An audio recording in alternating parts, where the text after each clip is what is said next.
Ooh, what's good, Wizards fans? Very quick recap of the game. The Wizards get their first win tonight, man, on the road against the Hawks. And the Hawks were 2-1 going into this game. You know, they got Trae Young. I know they were missing Onyeka Okongwu tonight, but and that's not really like a big deciding factor of missing Onyeka Okongwu. No disrespect to him, but Bilal Coulibaly, oh my gosh, he had Trae Young seeing ghosts. And I know that's a football term. I know we've been watching a lot of football, but he really had Trae Young seeing ghosts. This is the stat line for Trae Young tonight. 2 for 15 from the field, 2 for 10 from the three-point line, 14.13 assists. Now, I know he got a lot of assists. He got the double-double. He had 8 rebounds. So it's not like Trae Young didn't do anything. But still, for Trae Young to shoot 2 for 15 from the field, 2 for 10 from the three-point line, like Bilal was a lockdown tonight. So, and Bilal was good offensively too, man. He was getting to the basket, knocked down some big-time shots. He had 17 points, 6 for 7 from the free throw line, 1 for 5 from the three-point line, but 5 for 12 from the field, which is pretty solid. But he was getting to the line, getting to the basket, getting downhill, being aggressive. I do think Bilal has tremendously improved. Looking at the first 3 games of the season, he just looks very confident. He looks decisive. The first game he was a little too passive, but this game he looks like he's getting downhill, very decisive, and being very, very aggressive to get his shot, man. And Trae Young had a pump fake that a lot of people go for in that last shot, and he could have got him with the okey doke, and Bilal could have fell into him, or Trae Young could have tried to create contact, and they definitely would have gave him that call at home because Trae Young basically did the same thing to Keyshawn George the play before, and I was like, Keyshawn, don't just ease up, don't even foul him. If you got to let him have it, just let him have it. Now, uncharacteristically, Corey Kispert missed a free throw down the stretch because we really should have been up by like 4, if I'm not mistaken. Let me look at the play-by-play real quick here in the fourth quarter. But yeah, Corey Kispert missed a free throw down the stretch. So I'm pulling up the play-by-play right now. But yeah, this is a good win. So Corey Kispert, yeah, so we're up 120 to 119. He misses the free throw. Then he makes the free throw. We're up 121 to 119. So it should have been 122 to 119. And Trae Young missed a 25-foot three-point pull-up jumper, which was kind of silly on his part because they had 6 seconds left. He could have went to the basket. So Trae Young really just eased up and settled for the 3 and went for the win instead of trying to take it to overtime. Who knows what would have happened to overtime? Because Kyle Kuzma left the game. He didn't come back. He went to the locker room. And Kyle Kuzma was balling, man. This is his best game of the season, like, by far. By far. Because Kuz has really, really struggled this year. He's really, really struggled.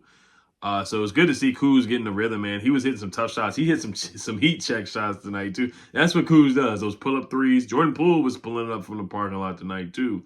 Hitting some heat check shots. But overall, this was a good team win. Everybody contributed. Alex Sarr, the number 1 pick versus the number 2 pick. Risa Shea versus Alex Sarr. Alex Sarr, 7 points, 9 boards, was a -11. Risa Shea tonight had 4 points, was underwhelming, but he was a +14. So not the best game for either guy, but Alex Sarr did a good job. I mean, Alex Sarr had 2 blocks, 7 points, and he was talking trash to Trae Young. Him and Trae Young were going back and forth, so I like that. Alex Sarr, he's looking like he's starting to have that dog. He's still settling for threes a little too much for my liking. 1 for 5 from the three-point line, 3 for 11 from the field. As a big, you should not be shooting 3 for 11 from the field, in my opinion. To be 7'1", you got to get that field goal percentage up. But I do like the effort, rebounding, blocking shots, 1 steal. 7 points. Valanciunas, 7 points, 9 boards. They did switch up the lineup after halftime. They had Bub starting at the half, and Bub came off the bench in the first half, but he started in the second half. Bub had a good game, 3 for 4 from the three-point line, 13 points. Keyshawn George contributed as well with 3 points and hit that 1-3. Corey Kispert went crazy from three-point line with 4 threes tonight. So we had 1, 2, 3, 4, 5 guys in double figures. At 1, 2, 3, 4, we had a 9-man rotation. So looks like Brian Keefe cut it short with a 9-man rotation tonight. Looks like he's kind of found his rotation. Anthony Gill didn't get in. Rashawn Holmes didn't get in. Pat Baldwin didn't get in. My guy Jared Butler didn't get in. Johnny Davis did not touch the floor either. So it looks like Brian Keefe found a rotation. Now the rotation may change next game because he started the 2 bigs and then had Bub start.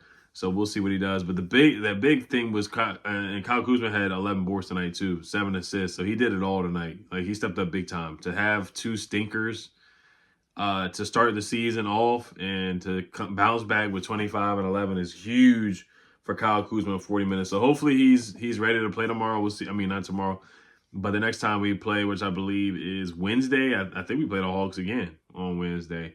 So we'll see if Kuz is ready and available for Wednesday when we play against the Hawks again on October 30th. Like I said, Wednesday, Halloween Eve at 7 o'clock at home. So we'll see what happens there. But I think they got a good chance to win again and start off 2-2, man. I really do. I really do. If they play the way they did on Selfish Basketball, how many assists did we have tonight, too? We had 24 assists. How many turnovers did we have tonight? I thought 18 turnovers. So they got to clean up the turnovers. I know the first half they had a bunch of turnovers, but the second half they did a better job not turning the basketball over.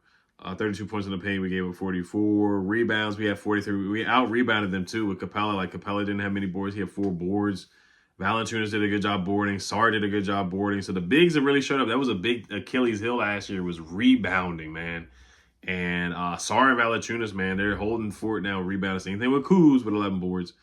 They're holding the fort down with rebound, which is huge, man, which is huge. And Corey Kispert coming off the bench and knocking down those three. We shot 47% from the three-point line, and the Hawks shot 37% from the free throw line. The Hawks had 36 free throws, though, compared to our 22. So to go on the road and have that big free throw discrepancy and still win is huge. That's huge. So this was a good win because the guys developed, and the guys really, really, like the young guys contributed. Like Bub contributed, Bilal contributed, Alex R contributed. So to have a win, I know we're trying to tank for Cooper Flagg and Ace Bailey and guys like that. But if you're gonna win, and we were down by 13 at one point. If you're gonna win, and the young guys contribute to the win and develop, then I think that's a win-win-win for the organization. But just don't do too many. We do want Cooper Flagg or Ace Bailey, one of those guys. So, but this is a good win.